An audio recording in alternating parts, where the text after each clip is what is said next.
let us see now, when we are considering the products of two vectors, we had seen one was a scalar part, and the second what we have to discuss is your vector product. Now, how is a vector product different from a scalar product? Now, vector product, when we talk about a vector product, it is mathematically represented as, we have, suppose this as a vector A and a vector B. We have two vectors, one is a vector A and a vector B. We have already seen how to get the value of a dot product or a scalar product when these two vectors are multiplied using the dot product. But when these vectors are multiplied using the vector product, the concept is a bit different. Like there are certain multiplications in our physics entities which after multiplying them, the result is also a vector. When the result is a vector, in that particular situation, the multiplication has to be done using the rules of vector product. Are you getting me? Now, since you are not been introduced to many equations of physics, so at this moment it might be difficult for me to explain to you the applications of vector product, because when we talk about circular motion, then we have to use vector product many a times. Magnetic induction, electric field, these are various examples in which vector products are going to be used. But here right now, whatever equations that has been exposed to you, in that explaining the vector product will be a bit difficult right now at this situation. So right now, just understand there are certain entities of physics which when multiplied will yield or give a result which will be a vector. Okay. So,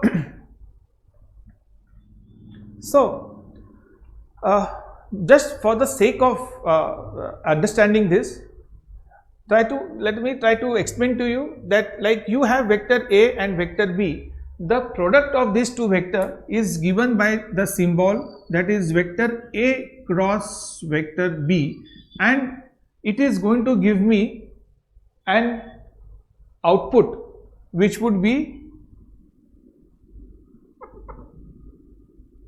a unit vector C into the magnitude of vector A into magnitude of vector B into sine theta, where theta is the angle between the two vectors. This is the output of the cross product of two vector, vector A and vector B. And in this, as you can see, there is a component of a vector which is multiplied. Now this part is a scalar part, no? So A is the magnitude of A, B is the magnitude of B, and sine theta is the angle, sine of the angle between the two vectors. As you can see, this is another vector. So this whole thing can be represented as maybe a vector P. What is a vector P? The magnitude of this multiplied to the unit vector C is an full-fledged vector P. So vector A, when it is multiplied by vector B using a cross product, it will give me a result, that is vector P, and this vector P will be perpendicular to the vector A and vector B, in which the plane of vector A and B lies. You see the direction of vector P. Now this vector P is perpendicular to vector A and B. Now you can imagine this vector A and B in the xy plane and vector P on the z axis. Right. So this is A and B is in the two planes, is in the same plane. Are you getting me? Vector A and B is in the same plane, and the vector P will be perpendicular to the plane of A and B. For example, any vector, suppose this board is one plane. This board is one plane. Now I have two vectors, let us say vector A and this is vector B. Okay, and this is the angle theta between them.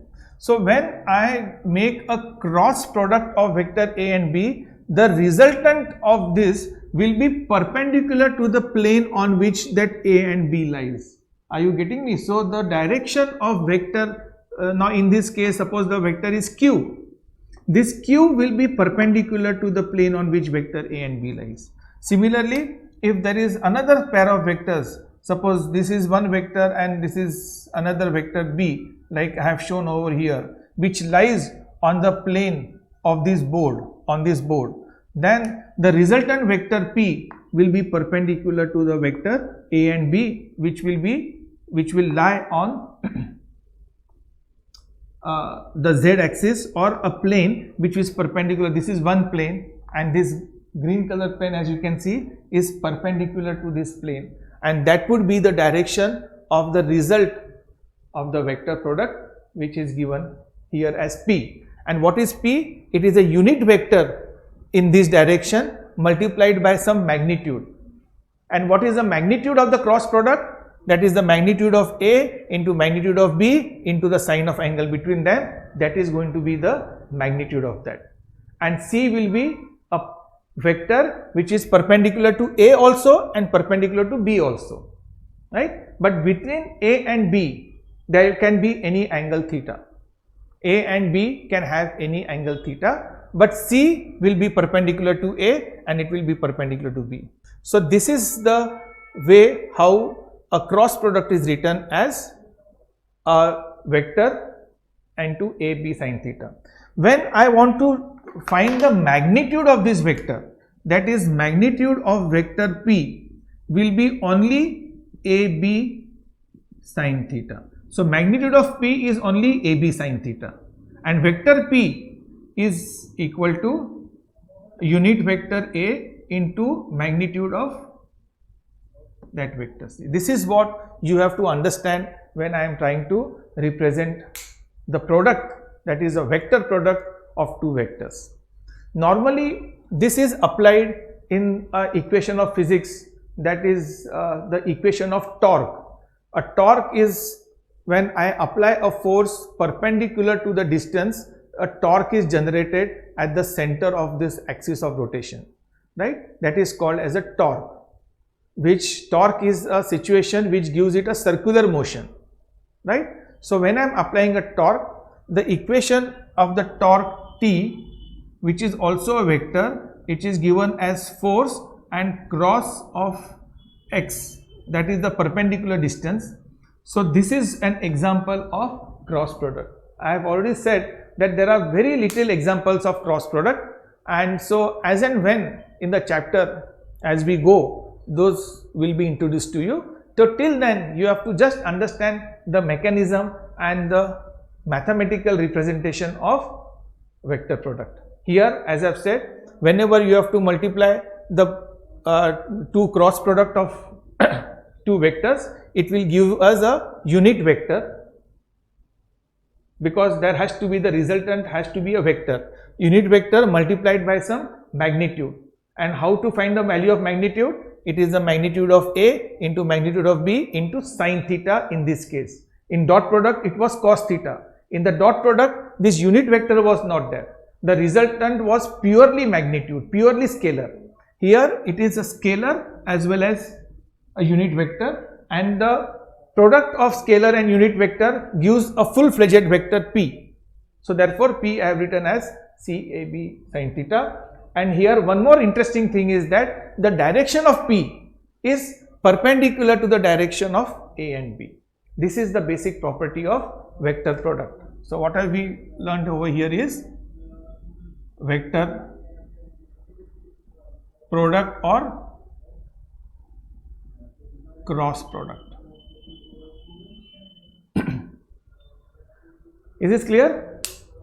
So here again we are going to have a certain extended part of this and the properties of this, and it will be again like the case studies that we did in the scalar product. So here again, as you see that if in the case 1, if theta equal to 0, then what will be the magnitude of p? The magnitude of p would be a into b into sine 0, and sine 0 is how much? 0. So it is going to be 0. That means if the vectors are parallel, then the cross product, sorry, this is going to, this is just normal multiplication, is parallel, then the cross product is equal to 0. In the scalar part, when two similar vectors are, when you do cross product of two similar vectors, the result was 1, that was a unit vector. So this will also imply that I cross I will be 0, similarly j cross j will be 0 and k cross k also will be 0. This is the way how the ijk, that means it is reverse of scalar product. In the scalar product, when I cross I was equal to 1, I dot I was equal to 1, j dot j was equal to 1, k dot k is equal to 1. Here it is going to be 0 because the magnitude of P is AB sin theta. Again I am using the word magnitude because the vector P will have one more unit vector multiplied to this. So here I am just considering the magnitude of the cross product of A and B. So here it is going to be I dot I cross I will be 0, j cross j will be 0 and k cross k is going to be 0. So this is the mathematical case 1 in which the angle between them is 0, that means both the vectors are parallel vectors, correct. Now we will see the second case. Now the second case is a bit difficult case. The second case in which the angle is 90 degrees. So just make a note of this and then we will go to the second case when the angle between them is 90 degrees.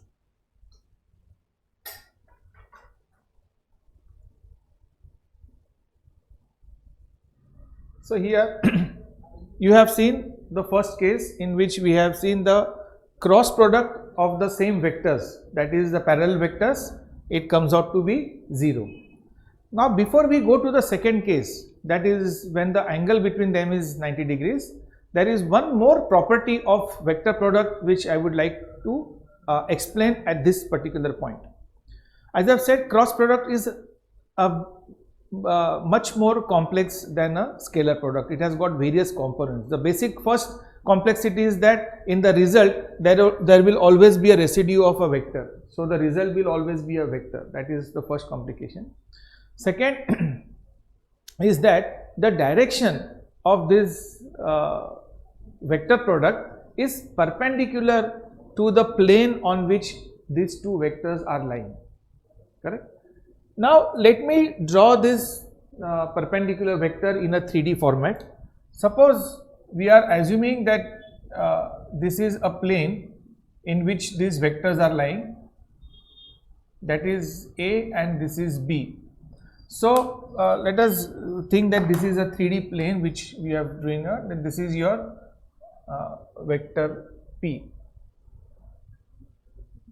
This is your vector P which is perpendicular to it, right? It doesn't look perpendicular, so maybe let me use a scale.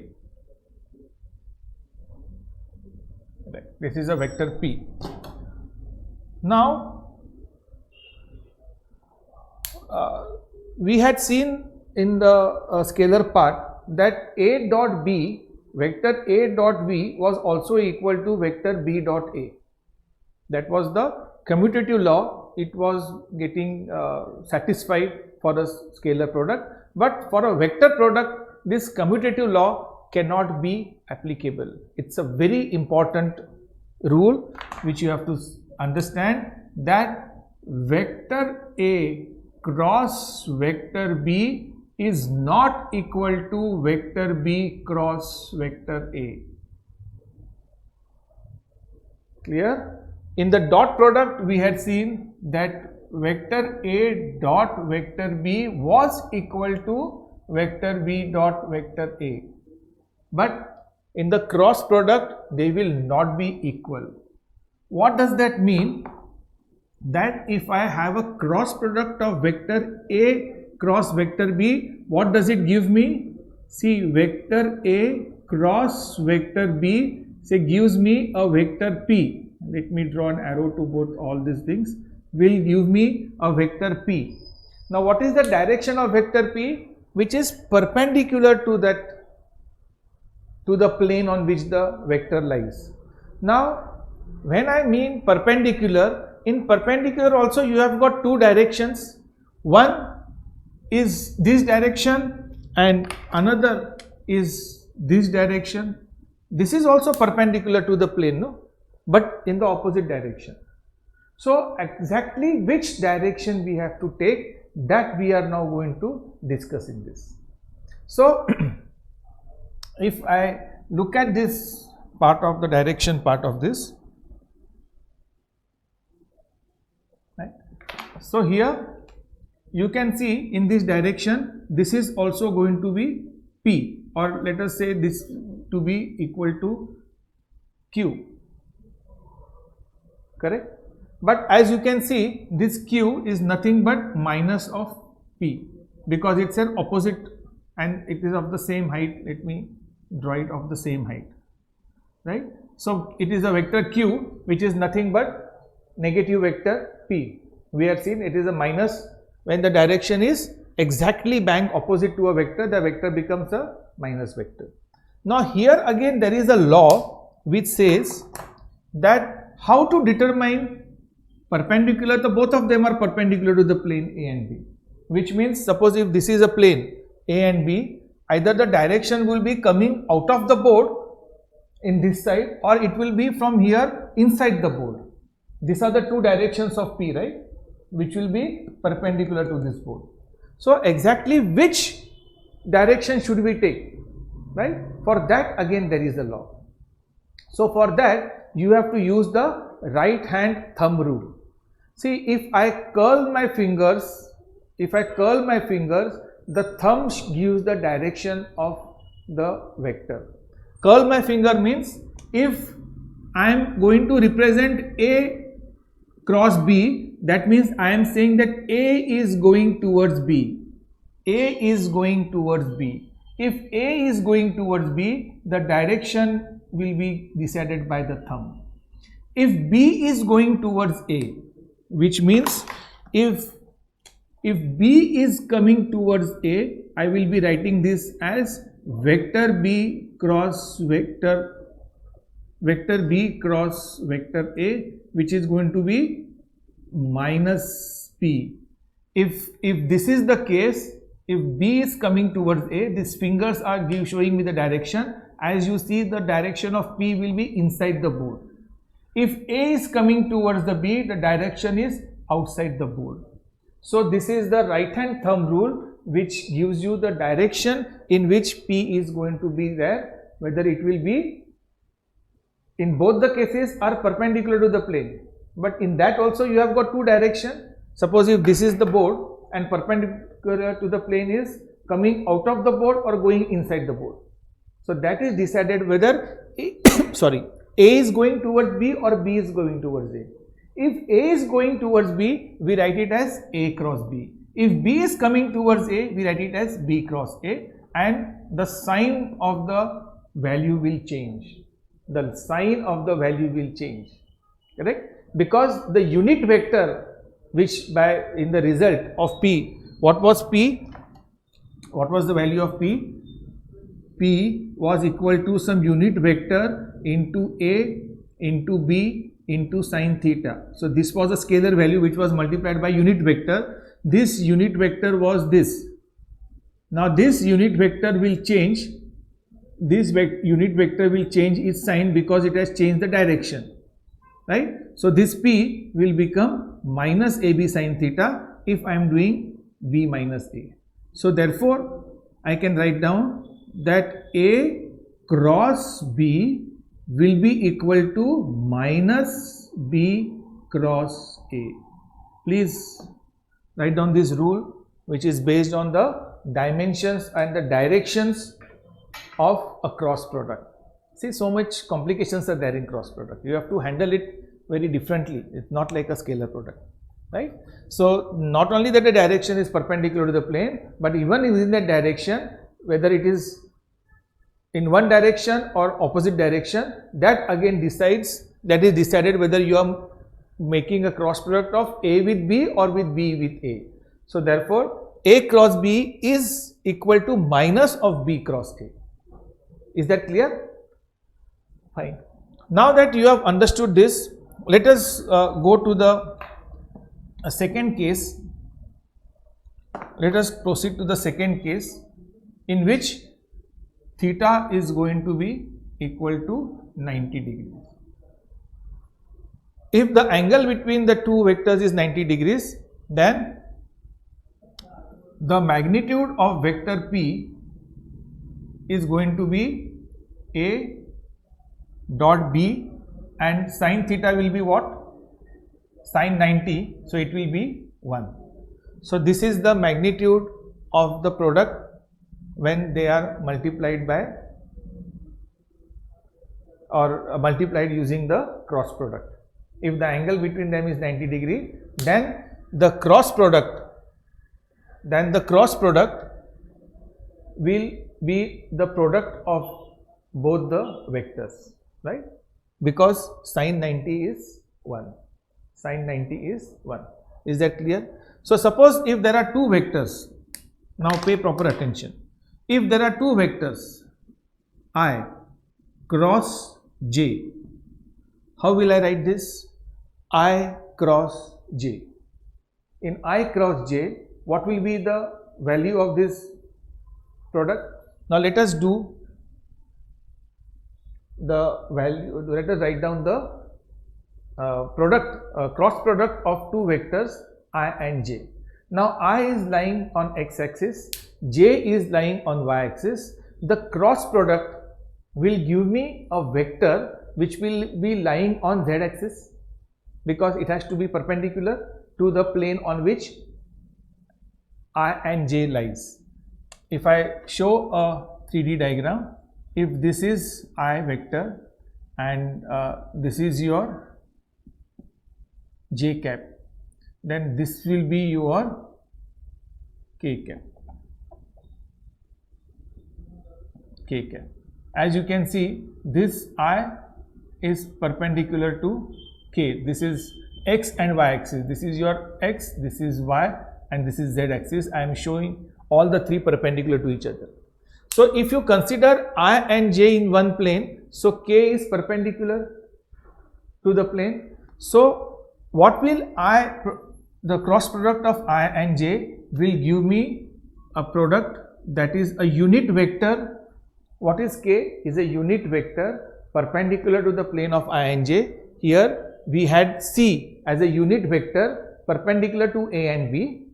So similarly, k is a unit vector. We know it's a unit vector is k, which is perpendicular to I and j, into magnitude of I. What is magnitude of I? 1.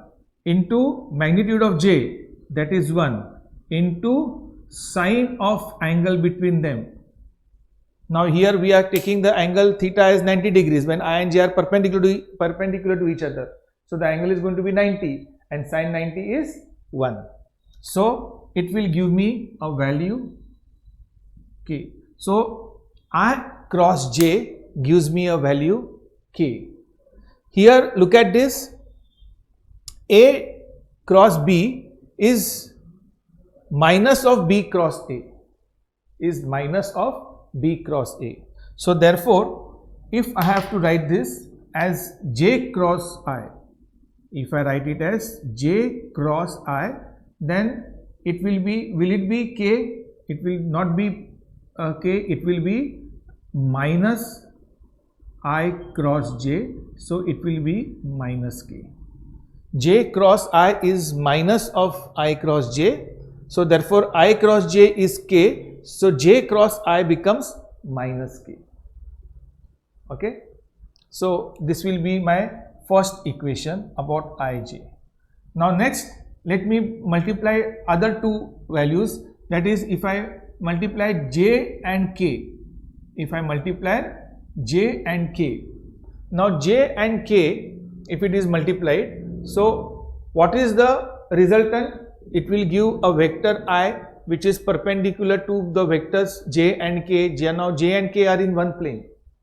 J and k are in one plane, and now x axis is perpendicular to j, z and y axis.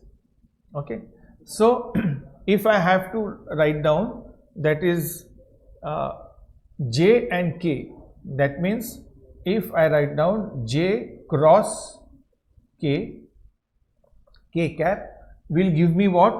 J cross k will give me I cap. Similarly, I cap, that is how I have done this over here. This is perpendicular to j and k, that is the c, like c cap, no, which is perpendicular to a and b. That is the resultant of cross product. You always have one vector which is perpendicular to j and k. And what is perpendicular to j and k? I. So it will be I, and the magnitude of j and k, that is 1 into 1. So it will be I only. Similarly, if I have to cross product of j, k cross j, it will become minus I. So k cross j will become minus I. Now the last combination is I and j is over, j and k is over. Now let us have the third combination, that is k and I. K and I. So it is k is coming towards I. If k is coming towards I, so it will be k cross I, it will be j, and so it will be written, and in the other way, that is I cross k will be equal to minus j. So I cross k will be equal to minus j. Is that clear? So it is not so easy to do cross products of vectors, right? So this is what we have to remember, I and j. Now there is one very good what you call a method to remember this. There is a one good method to remember this. So it is given in this way. Now should I rub this? Here you have understood that when both the vectors are parallel, so I into I is 0, j into j is 0, k into k cross k is 0.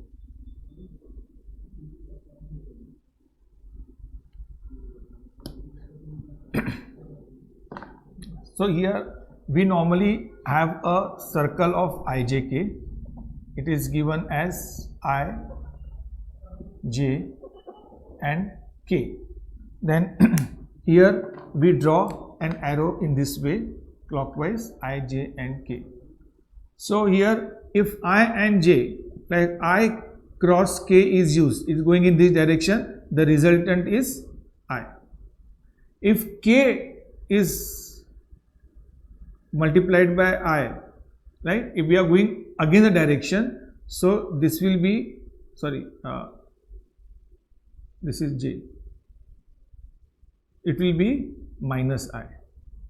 So similarly k into I, that is k into I, k into I in the same direction will give me j, whereas I into k will give me minus j.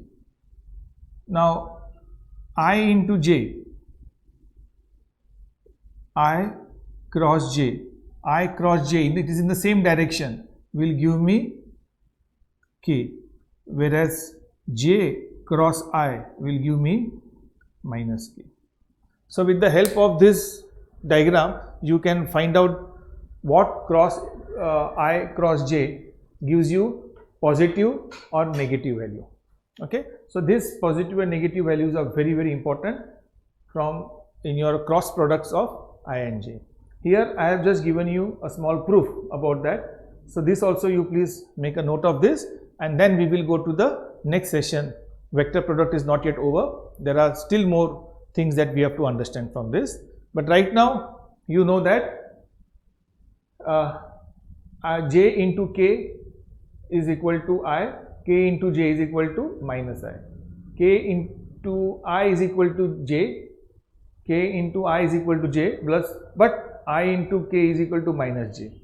So all these rules you have to by heart, or through this wheel of ijk wheel you can predict the signs of that.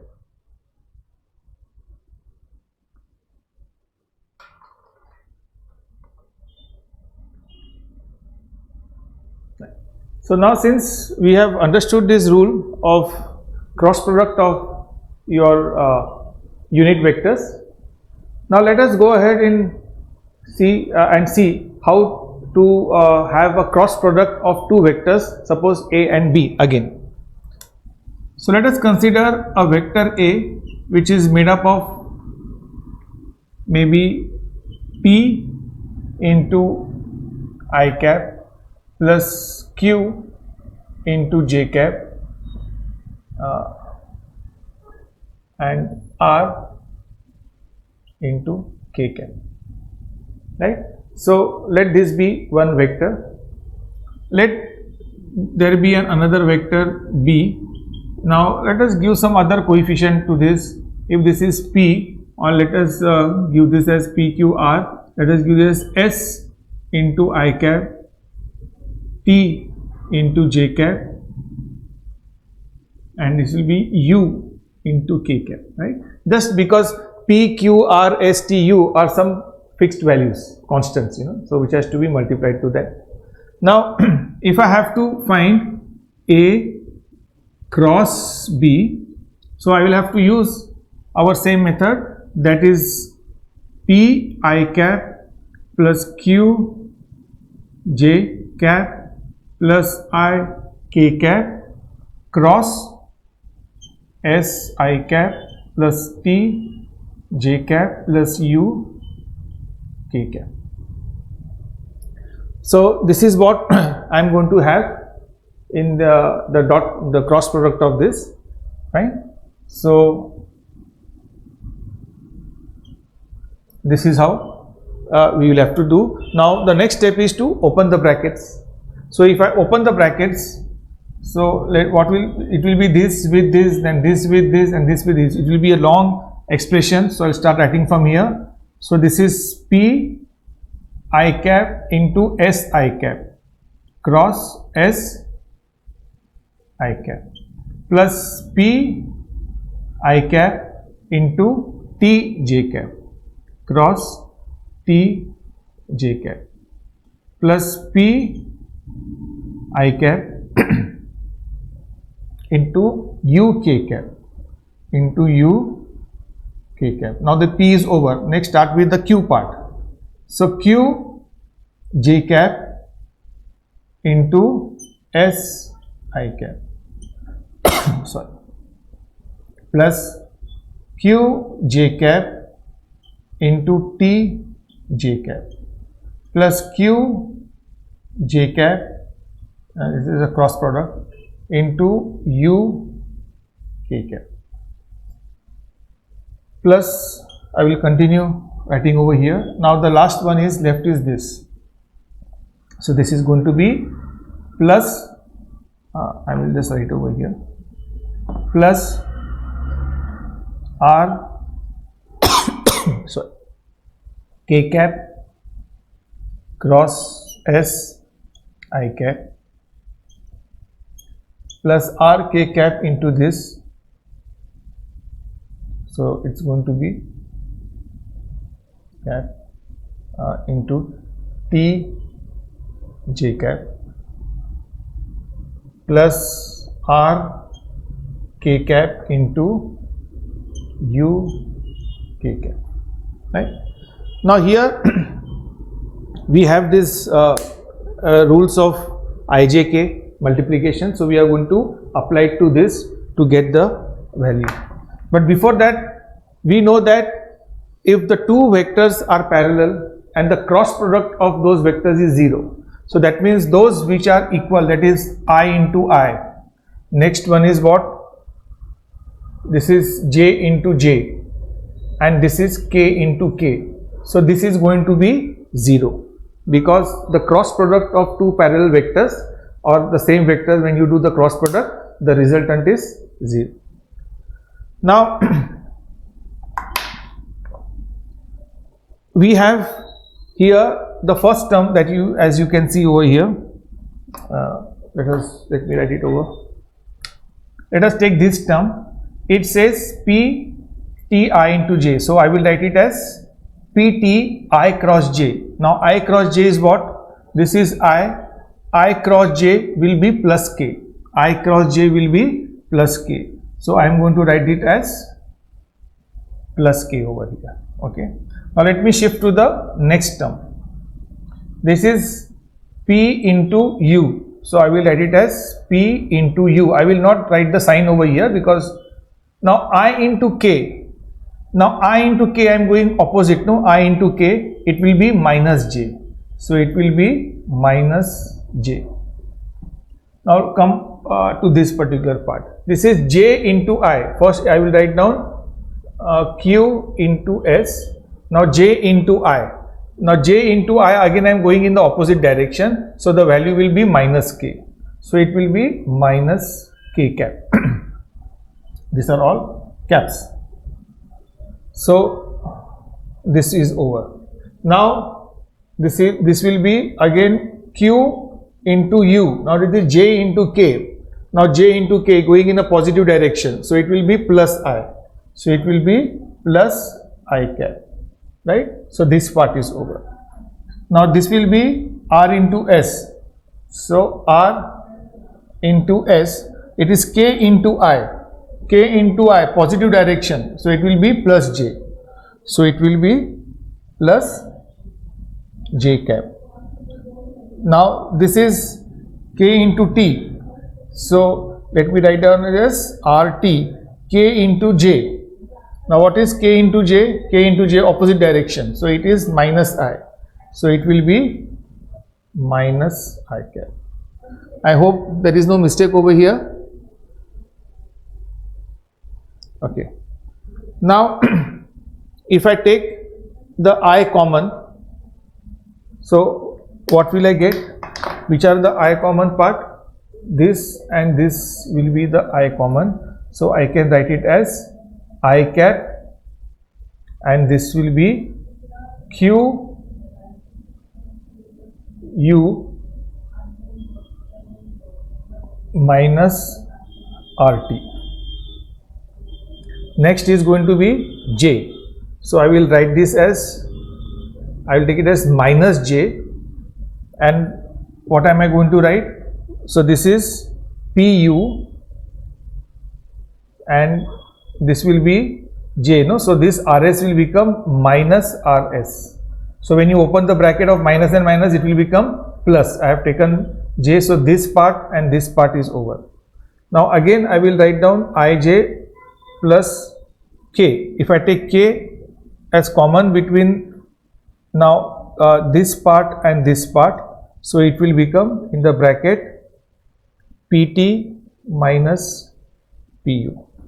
Right? So this will be my value of the cross product of A cross B. Suppose A cross B is given as a vector P. So this is how I am going to have the value of A cross B. Now in order to do this multiplication, it is very difficult if I go through this method and very time consuming. So more easier way is to write this in the form of determinants. In the determinant form, how do we write? Just look at this. In a determinant form, it can be written as terms of I, J and K. So you have the values of I, J, K written in that particular way, and in this lower next line, just look at this method. Once again I am writing. You have to write this as I, J and K, and in the next line you have to write the values of A, the coefficient of A. Coefficient of A is what? P, Q and R.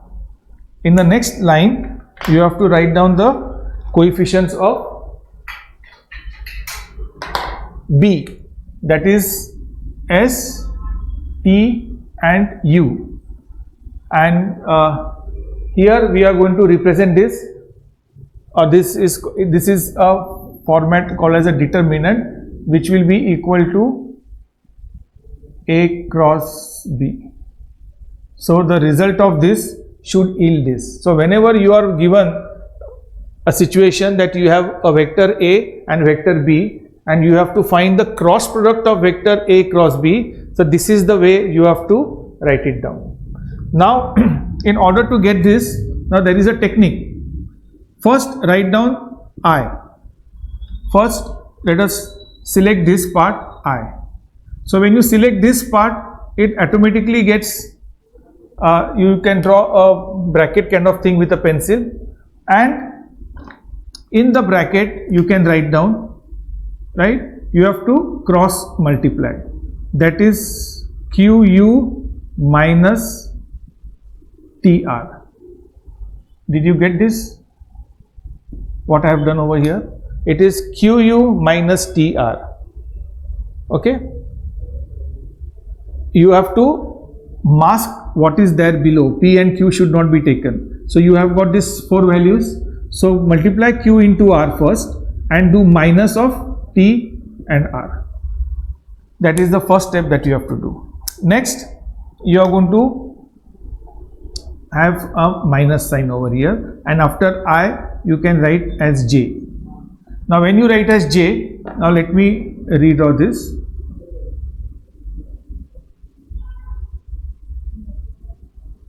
When I am considering J, right, so that time when I am considering this J now, so I will draw a line over here this way. So this Q and T will not be taken into consideration. And then what am I going to take? I am going to take the cross product of this minus this. So I will take PU minus SR. PU cross product of this PU minus SR. Okay.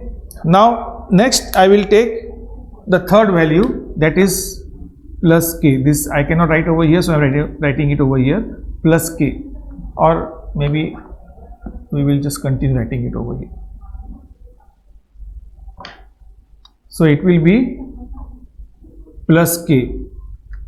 Now when I am doing this as plus K, so I am selecting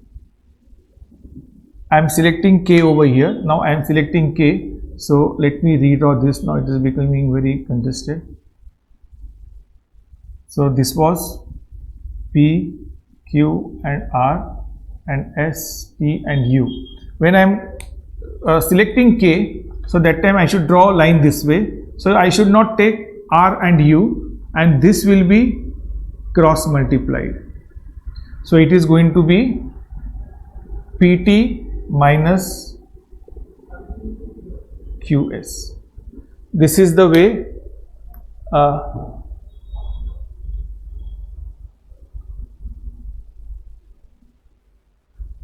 PQRSTU, right? PU minus SR, PT minus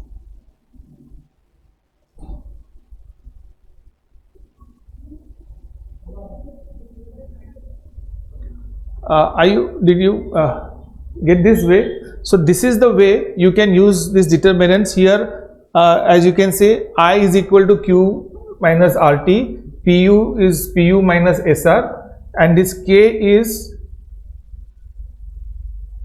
PT and SQ, that is PT and SQ. As this mistake we have done here in taking the value of K.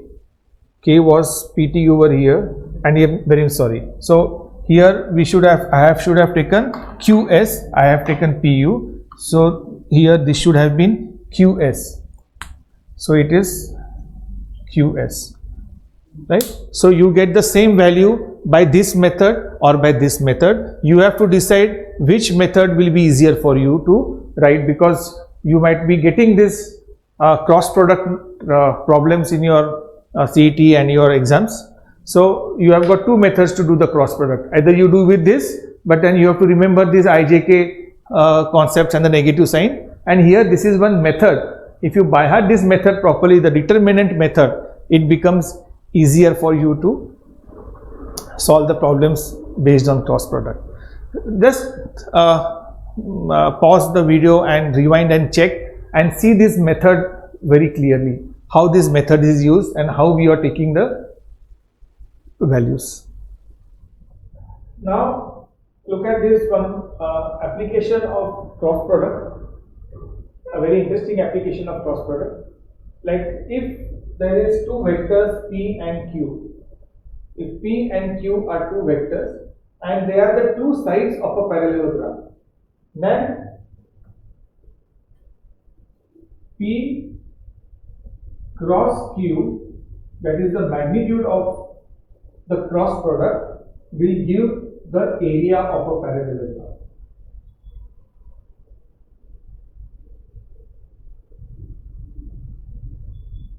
Will give the area of the parallelogram. At P cross Q, the magnitude, because in the area that vector is not considered, or right now I will not explain to you what that vector is, but P cross Q is equal to the area of a parallelogram. Do you know that whether is area a vector? If area is a vector, what will be the direction of that vector? Well, area is a vector and the direction of the vector is perpendicular to that area, which passes from the center of that particular area. This is my palm, this is an area. So what is a vector? This is a vector. This is called as area vector. Area vector is always perpendicular to the plane on which that area is lying. Right? So area is also a vector. Now here we have P and R as its two lengths. So when I do a cross product of two lengths, because P and Q, the length is also a vector, length is a vector. So it gives me the area of a parallelogram. So how does it give me the area of a parallelogram? Let us see. If I draw a straight line here, this is P and Q, that is separated by an angle theta. So here the area of a parallelogram is given as value of P into Q into sin theta. P into Q sin theta. So how do we find the area?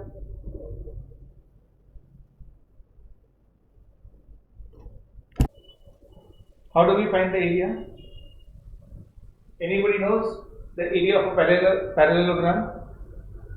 Area of a parallelogram is given as area is equal to base into height. What is this base? That is base is equal to OD, and this is your height h. So OD into h. This is the height of a parallelogram. Now h can also be written as Q sin theta, because sin theta is equal to h upon q. Q is what? The magnitude of this vector q. P is what? The magnitude of this vector OD. So OD can be replaced by the magnitude of vector P into h is equal to q sin theta, as you can see over here. So the area of a parallelogram is always P into Q sin theta, but that is the magnitude. But if you look at it as a vector, so this vector can be given as, suppose R is a area vector is equal to P into Q. So R is an area whose value is given as PQ. So R can be written as R cap PQ sin theta, because all the cross products should eventually give a result as a cross product as a vector. So R is a result of P cross Q, and R is equal to PQ sin theta is the magnitude, and R is a unit vector which is perpendicular to the area, and that is why I said the area vector. Now this R is nothing but an area vector, no? R is represented as an area, and I am given an arrow, that means R is an area vector which is perpendicular to the area. That is what it is representing. It is a unit vector. R, small r is a unit vector which is multiplied to the magnitude of this. Maybe things might look a bit difficult at the start because this is the first time vectors are being introduced to you. So it happens. In this part we are just trying to understand the mathematical part of that, the logic and the method, how it will be actually used in the problems, that you will only understand as and when we start solving those problems. Okay.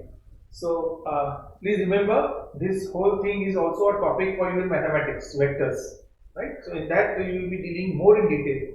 Here at least we are dealing at a very lower level, not much higher level. We are learning as much as we require for our physics part. Okay. So please take a note of it.